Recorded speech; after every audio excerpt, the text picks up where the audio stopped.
नमस्कार प्रेक्षकांनो, आजच्या भागामध्ये आपण बघूया. इथे आता मंजिरी एका बाजूला तयार होत असते, तर दुसऱ्या बाजूला ती विचार करत असते की अबोलीला मी सांगितलं होतं पेपरमध्ये बातमी छापून द्यायला, तिने दिली असेल ना. मग आतापर्यंत अबोलीने मला फोन का केलेला नाही आहे? जर तिने बातमी छापायला दिली असती तर अबोलीचा फोन आला असता मला, तिने मला सांगितलं असतं. पण तीसुद्धा कामात असेल ना, तिलासुद्धा वेळ मिळायला हवा. तेव्हा इकडे आता मंजिरी विचार करत असते की जर तो फोटो छापून आला असेल तर रायाकडे जसं लॉकेट आहे ते लॉकेट दुसरंसुद्धा कुणाकडे तरी नक्की असेल आणि त्याच्यावरूनच आम्हाला कळेल रायाचा भाऊ जिवंत आहे की नाही ते. तेव्हा इकडे मंजिरी म्हणते, फोन करू का? नाही, नको नको, उगाचच फोन नको करायला, ती अबोली कामामध्ये असेल. तेवढ्यातच इथे प्रेक्षकांनो अबोलीचाच फोन आलेला असतो. तेव्हा मंजिरी लगेचच फोन उचलते आणि म्हणते, अबोली, अगं मी तुझ्याच फोनची वाट बघत होते.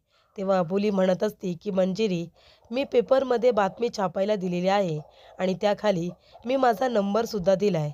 जर मला कुणाचा फोन आला किंवा अशी व्यक्ती मला मिळाली तर मी लगेचच तुला कॉल करेन, ठीक आहे ना? तेव्हा मंजिरी म्हणते, हो ठीक आहे.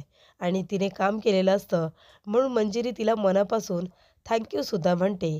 त्याचबरोबर इथे आता मंजिरी ते रायाचं लॉकेट बघते आणि म्हणते की चला, आता रायाच्या लॉकेटप्रमाणे ज्याचं कुणाचं लॉकेट असेल ती व्यक्ती कदाचित रायाचा भाऊसुद्धा असू शकतो, असं मंजिरी म्हणत असते. आणि आता मला दिवसभराच्या कामांना सुरुवात केली पाहिजे, असं सुद्धा ते म्हणते. त्याचबरोबर इथे आता प्रेक्षकांनो मंजिरी लगेचच बाहेर येते आणि तिचे नाना पेपर वाचत बसलेले असतात. त्यांच्या हातातून ती पेपर आता खेचून घेते. तेव्हा नाना म्हणतात, मंजिरी काय झालं गं? मंजिरी म्हणते, नाना एक मिनिट हा. आणि ती आता इथे आता पेपरमध्ये बातमी जी छापून आलेली असते ती बघत असते. तर त्याच्यामध्ये लॉकेट आणि लिहिलेलं असतं की असंच लॉकेट ज्या व्यक्तीकडे असेल किंवा या लॉकेटप्रमाणे ज्या व्यक्तीकडे लॉकेट असेल त्याने या खाली दिलेल्या नंबरवरती संपर्क साधावा, असं सुद्धा सांगण्यात आलेलं असतं. त्यामुळे इथे ही बातमी वाचल्यानंतर मंजिरीच्या चेहऱ्यावरती फारच हसू आलेलं असतं. तेव्हा नाना म्हणतात, काय गं मंजिरी, काय झालं? पेपर का माझ्या हातातून घेतलास आणि अशी काय बातमी वाचलीस की तुझ्या चेहऱ्यावरती इतकं हसू आलंय? तेव्हा मंजिरी म्हणते, नाही नाना, काही नाही. तेव्हा नाना म्हणतात की मंजिरीचं चाललंय काय? आली काय? पेपर घेतला काय? त्या पेपरमध्ये अशी कुठली बातमी वाचली ज्याच्यामुळे तिच्या चेहऱ्यावरती इतकं हसू आलंय, असं आता नानांना वाटत असतं. त्याचबरोबर इथे रुचिता आलेली असते. रुचिता म्हणत असते की नाना चला, आधी नाश्ता करून घ्या बरं, गरमागरम मी पोहे बनवलेत. तेव्हा इथे रुचिता नानांना सुद्धा पोहे देते आणि मंजिरीला म्हणते की मंजिरी, चल आता तू सुद्धा पोहे खाऊन घे बरं. तेव्हा इकडे मंजिरी म्हणते की बरं झालं नाश्ता घेऊन आलीस रुचिता.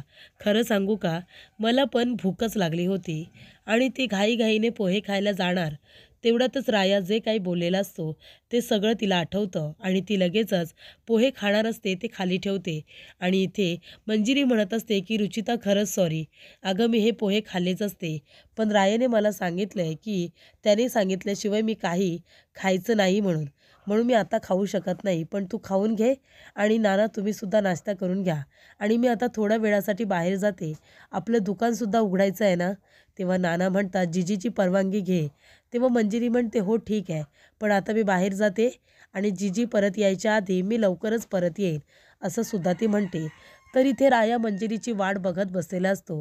राया म्हणत असतो की कुठे राहिली ही मिस फायर, कधीचं बोलवले मला, बसून बसून पार झोप यायला लागली, तरीसुद्धा मिस फायर अजून आलेली नाही आहे. मला माहिती आहे की मुलींना तयार व्हायला उशीर लागतो, मग तसं सांगायचं ना, एवढं लवकर मला इथे कशाला बोलावलं, कधीच आम्ही वाट बघतोय. तेवढ्यातच तिथे आता मंजिरी आलेली असते. मंजिरी आता इथे येता येता तिला चक्कर येते. तेव्हा राया म्हणतो, मिस फायर, अगं आली ना तुला चक्कर, तुला बरं वाटत नाही आहे, तू कशाला घरातून बाहेर पडतेस, आराम करायचा ना. तेव्हा मंजिरी म्हणते, अरे मला काही झालेलं नाही आहे, मी एकदम ठीक आहे आणि ही चिक्कर आहे ना, ती मला काल रात्रीपासून मी काही खाल्लं नाही आहे ना, म्हणून येते, कळतंय तुला, तू म्हणालेस ना तू सांगितल्यानंतर मी खायचं आहे. तेव्हा राया म्हणतो, अरे देवा, म्हणून काय, काही खाल्लं नाहीस का तू? बरं चल, माझ्याबरोबर चल, काहीतरी आधी खाऊन घे. तेव्हा मंजिरी म्हणते, नाही, आधी खायचं नाही, आधी माझी दिवसभराची कामं झाली पाहिजे. हे बघ, आज मी खूप खुश आहे, मला एका ठिकाणी जायचं आहे, त्यानंतरला दुकान उघडायचं आहे, मला जीजी नानांसाठी सुद्धा भरपूर काही करायचं आहे निखिलच्या कॉलेजमध्ये. तेव्हा इकडे आता राया म्हणत असतो की ब्रेक लाव, ब्रेक लाव. आधी आपल्याला पूर्णपणे बरं व्हायचं आहे, त्यानंतरच ही सगळी कामं आपल्याला करता येणार आहेत ना. तेव्हा इकडे मंजिरी म्हणते की राया, मी खरं सांगते, आता मी बरी आहे, तू माझ्याबरोबर येतोयस की नाही. तेव्हा इथे राया म्हणतो, बरं बरं ठीक आहे राणी सरकार, अरे तू आता एवढं चांगलं बोलल्यानंतर तुझ्याबरोबर तर यावंच लागणार आहे ना. तेव्हा मंजिरी म्हणते, आणि राया असताना मला काही चक्कर येणार आहे का, तिची एवढी हिंमत कुठे. तेव्हा इकडे राया म्हणतो की हे चांगलं आहे तुझं मिसफायर, हसून हसून गॉड बोलतेस आणि मग लगेचच मला मनवतेस. बरं ठीक आहे, चल आपण आता जाऊया. त्याचबरोबर इथे प्रेक्षकांनो आता घरी आलेला असतो तो म्हणजे जय. जेव्हा रुचिता म्हणत असते की आपली मुलगी कथा तुमच्यासारखी दिसते, ती प्रशांतला म्हणत असते, तेव्हा प्रशांत म्हणतो, नाही रुचिता आपली तुझ्यासारखी दिसते.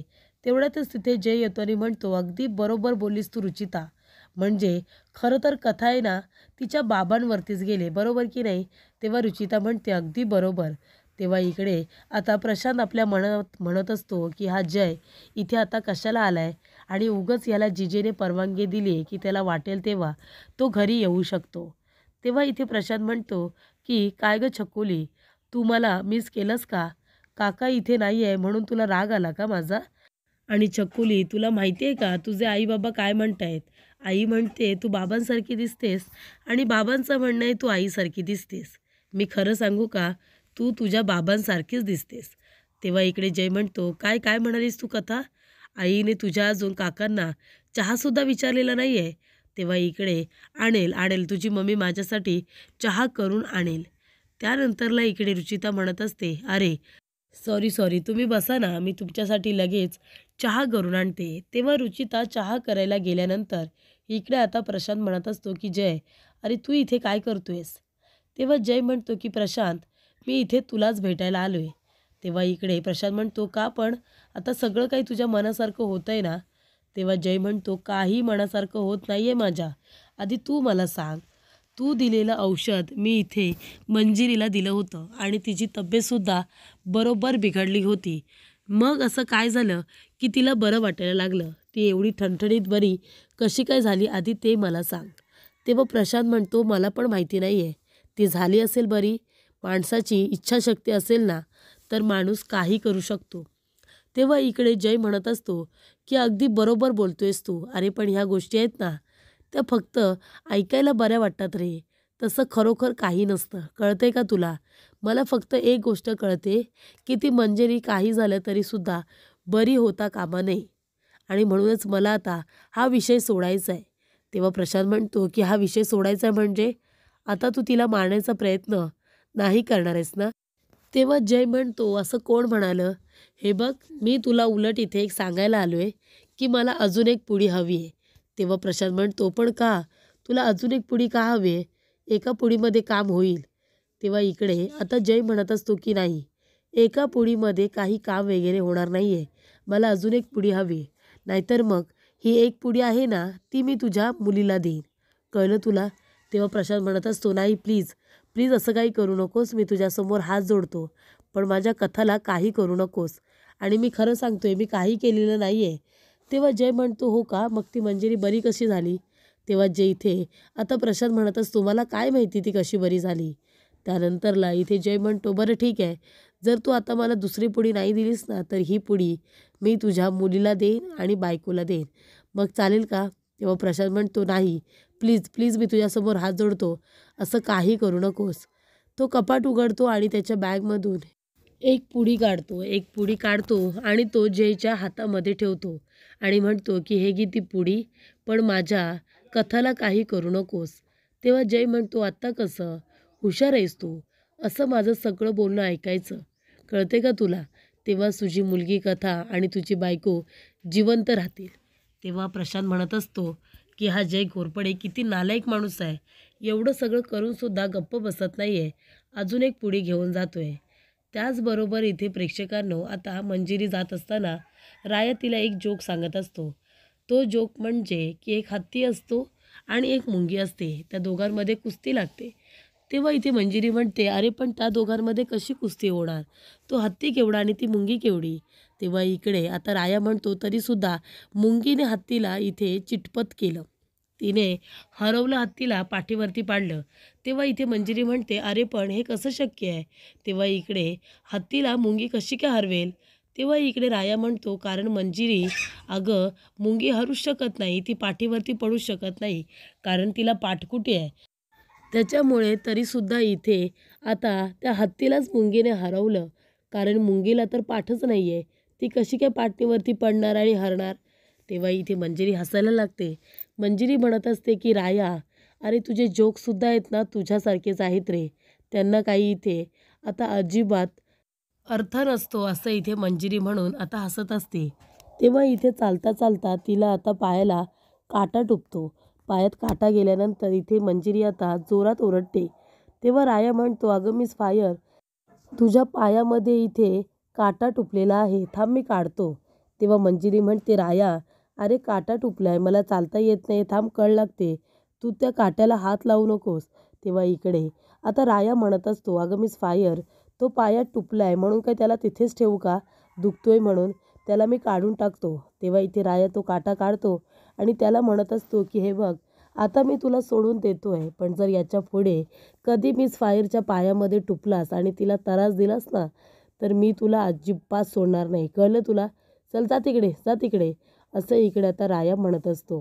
तेव्हा इथे मंजिरी म्हणत असते, अरे वा रे वा, म्हणजे जसं काही त्या काट्याला माहितीच आहे की इथे रायासाहेब माझ्यासोबत आहेत, ते म्हणून तो तुला घाबरणार आणि मला टुपणार नाही, बरोबर ना? तेव्हा राया म्हणतो, हा मग काय, असंच पाहिजे, त्या काट्याला सुद्धा मी सोडणार नाही जर त्याने तुला त्रास दिला तर. त्याचबरोबर इथे आता मंजिरी म्हणते, चल राया, आपल्याला जायचं आहे, पण ती आता चालताना लंगडत असते. तेव्हा इथे राया म्हणतो, हे बघ, आपण कुठेही जात नाही, आधी तू घरला जा आणि तू आराम कर बरं. तेव्हा इकडे मंजिरी म्हणते, राया, अरे पण आता मला बरं वाटतंय की नाही, इतक्या दिवसानंतर मला बरं वाटतंय, त्याच्यामुळे माझी राहिली साहिलेली कामं मला करायची आहेत रे. तेव्हा आता नाही म्हणू नकोस, चल, आपल्याला आता चांगल्या कामाला सुरुवात करायची आहे ना, तर आधी आपण सुरुवात मंदिरातूनच करूया, बरोबर की नाही? मंदिरात जाऊया आणि तिथून आपल्या कामाला सुरुवात करूया, दोघेही जाऊन रायाचा आशीर्वाद घेऊ. तेव्हा इकडे आता राया म्हणत असतो की मंजिरी, तू काय ऐकणार नाहीस, बरोबर की नाही? बरं चल, आता मी तुला बरोबर घेऊन जातो. तेव्हा इकडे दुकानामध्ये काका आलेले असतात सायकल घेऊन. तेव्हा इथे राया जातो आणि त्यांची सायकल आता उचलतो, जेणेकरून तिचा आवाज येऊ नये म्हणून तिला उचलतो आणि पुढे मंजिरीजवळ घेऊन जातो. तेव्हा इकडे मंजिरीला राया म्हणत असतो की हे बघ, आता आपल्या जाण्यासाठी ही सायकल आणलेली आहे. तेव्हा इथे मंजिरी म्हणते, राया, अरे पण ही कुणाची सायकल आहे? तेव्हा राया म्हणतो की मला तिथे माझा फॅन भेटला आणि तो म्हणाला की राया दादा चालत जाऊ नका, ही घ्या, ही माझी सायकल घ्या. तेव्हा इथे मंजिरी म्हणत असते, हो का, तुझ्या फॅनने सायकल दिली का? तेव्हा इथे राया म्हणतो, बरं ठीक आहे, आता बोलण्यात वेळ वाया घालू नको, चल बस बरं. तेव्हा इकडे मंजिरी म्हणते, अरे राया, पण बसण्यासाठी जागा कुठे आहे? पाठीमागे बघ, कॅरियर तर नाहीच आहे. तेव्हा इथे राया म्हणतो, अरे देवा, कॅरियर तर नाही आहे, मग आता कुठे बसणार? माझा फॅन पण ना कशी सायकल घेऊन आलाय? त्यानंतर इथे राया म्हणतो, जाऊ दे ना, पाठी कॅरियर नसल्यामुळे काय झालं, पुढे दांडी तर आहे ना, पुढे तू बसशील, बरोबर ना, बसशील ना इथे? तेव्हा इकडे मंजिरी म्हणते, हो ठीक आहे, बसते मी, पण तुला चालेल ना पुढे बसलेलं? तेव्हा राया म्हणतो, का नाही चालणार, तुला काही त्रास नसेल तर बस बरं. तेव्हा इकडे मंजिरी आता जाते आणि रायाच्या सायकलवरती पुढे जाऊन आता बसण्याचा प्रयत्न करत असते. तेव्हा राया म्हणतो, ये मिस फायर ये, अगं ही सायकल आपलीच आहे, ये, तुला चालता येत नाही आहे ना आणि मी तुला चालत घेऊन जाणार नाही आहे, त्याच्यामुळे आता आपण या सायकलवरूनच जाऊया. तेव्हा इथे आता प्रेक्षकांनो, जेव्हा मंजिरी पुढे येऊन सायकलवरती बसते, तेव्हा इकडे राया आता पूर्णपणे ब्लँक झालेला असतो, कारण मंजिरी एवढ्या समोर, एवढी पुढ्यात त्याच्या बसलेली असते. तेव्हा इकडे राया आता सायकल काही चालवत नाही, तो मागून तिच्याकडेच बघत बसलेला असतो. तेव्हा मंजिरी मागे वळून रायाकडे बघते, त्याला ती खुणावते आणि म्हणते की चल, आपल्याला जायचं आहे ना, आणि त्याला ती भानावरती आणते. तेव्हा इथे राया म्हणतो, हो चल, निघूया ना.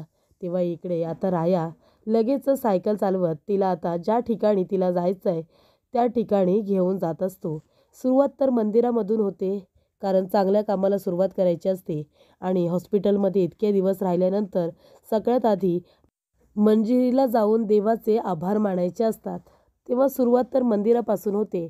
त्यानंतर ज्या दुकानामधून ते काका सामान खरेदी करत असतात, सामान खरेदी करून झाल्यानंतर ते पाठी वळून आपली इथे आता कुठे सायकल आहे ते बघत असतात. माझी सायकल कुठे गेली म्हणून ते आजूबाजूला नजर टाकतात. तर इथे राया त्यांची सायकल घेऊन जात असतो. तेव्हा इथे काका म्हणतात, अरे ती माझी सायकल आहे, माझी सायकल घेऊन कुठे जातोयस? आणि ते काका रायाच्या मागे मागे धावायला सुरुवात करतात. तेव्हा मंजिरी मागे वळून त्यांच्याकडे बघते, पण राया काही थांबत नाही. तो सरळ आता सायकल फास्टमध्ये घेऊन जातो त्या ठिकाणी जिथे मंजिरी त्याला थांबायला सांगते. तेव्हा इकडे आता काका रायाच्या मागे धावत धावत येतात आणि म्हणतात की ही सायकल माझी आहे. आणि बघतात तर राया असतो. तेव्हा ते म्हणतात की राया भाऊ तुम्ही, अहो पण ही सायकल माझी आहे हो. तेव्हा राया म्हणतो, हो का, तुमची सायकल आहे का, बरं घ्या घ्या तुमची सायकल घ्या आणि तुम्ही घरी जा. तेव्हा इकडे आता राया म्हणत असतो की सॉरी या आणि थँक्यू सो मच, तुमच्या सायकलची आज आम्हाला खरंच खूप मदत झाली. तेव्हा इकडे आता ते काका गेल्यानंतर मंजी म्हणत असते की अच्छा, हा आहे का तुझा फॅन, त्याची सायकल घेऊन आलास का तू? तेव्हा इथे राया म्हणतो, हा मग काय, फॅन नसला म्हणून काय झालं, पण आता काय म्हणाले ते भाऊ म्हणाले मला, मग भाव झाला ना माझा. तेव्हा मंजिरी म्हणते, अच्छा भाव म्हणतोयस ना त्यांना, मग भाव कधी कुणाला इतका पाठीमागे पळायला सांगतो का? तेव्हा इकडे राया म्हणतो, बरं ठीक आहे ते सगळं जाऊ दे, पण आधी तू मला सांग तू इथे का आली आहेस? तेव्हा मंजिरी म्हणते, चल राया जरा आतमध्ये चल. तेव्हा राया म्हणतो, अजिबात नाही, तुला माहिती आहे ना हे त्या जय घोडेचं घर आहे आणि मी त्याच्या घरामध्ये अजिबात येणार नाही आहे. तेव्हा मंजिरी म्हणते, राया अरे असं काय करतोयस, हे बघ मला जायचं आहे, त्याच्या आईवडिलांना भेटायचं आहे, त्यांना सॉरीसुद्धा म्हणायचं आहे, कारण काल मी त्यांच्याबरोबर खूपच जास्त रूढ बोलले, त्यांच्यावरती मी रागवले होते ना, म्हणून मी रागात बोलले, मला त्यांना सॉरी म्हणायचं आहे, त्यांची मनापासून माफी मागायची आहे. तेव्हा राया म्हणतो, कशाला तुला माफी मागायची आहे, तू काही चुकीचं केलेलं नाही आहेस, मी नाही आतमध्ये येणार, सांगितलं ना नाही येणार म्हणून.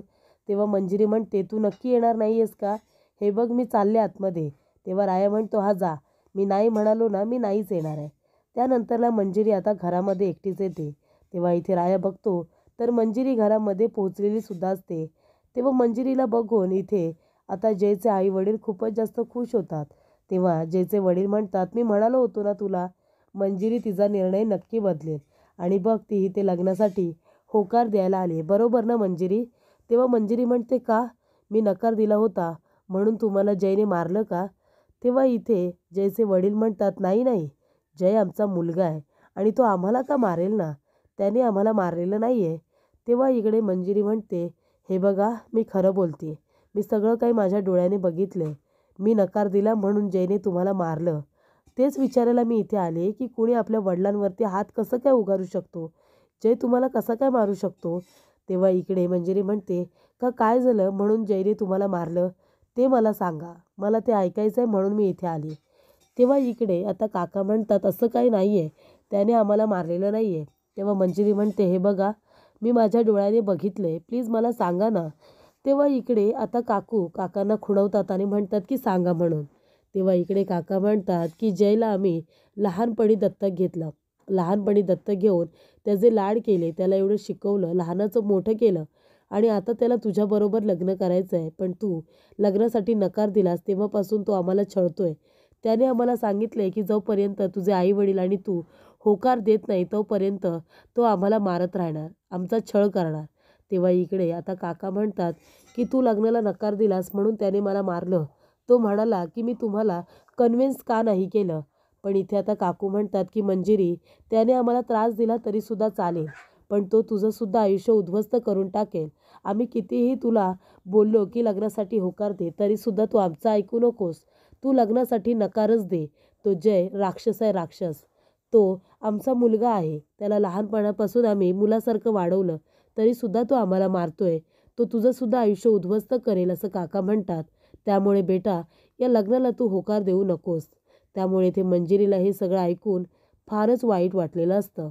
त्याचबरोबर प्रेक्षकांनो, पुढील भागामध्ये इथे डॉक्टर आता रायाला म्हणतात की हे बघा ब्रशद्वारे मंजिरीच्या पोटामध्ये ते विष गेलं होतं, पण आता आम्ही ते विष कसं तरी काढलंय, पण पुन्हा ते विष तिच्या पोटात जाता कामा नये, नाहीतर आम्ही तिला वाचू शकणार नाही. तेव्हा इकडे आता जय मंजिरीच्या मागे धावत पळत येतो आणि जबरदस्तीने तिच्या तोंडामध्ये पावडर टाकतो. तेव्हा इकडे आता मंजिरी चक्कर येऊन खाली पडलेली असते. तर इथे जय मंजिरीला मारण्याचा प्रयत्न करतोय तर राया तिला सगळीकडे शोधत असतो. तेव्हा तो इकडे जिजीला फोन करतो आणि विचारतो की मिस फायर आहे का तिकडे. तेव्हा इकडे जिजी म्हणतात ती इकडे कशी असेल, ती तुझ्याबरोबर गेली आहे ना. तेव्हा इथे आता राया म्हणत असतो की जीजी जर मिस फायर माझ्याबरोबर असती तर मी तुम्हाला फोन का केला असता. तेव्हा जीजी म्हणते जर मंजिरी तिकडे नाहीये तर गेली तरी कुठे.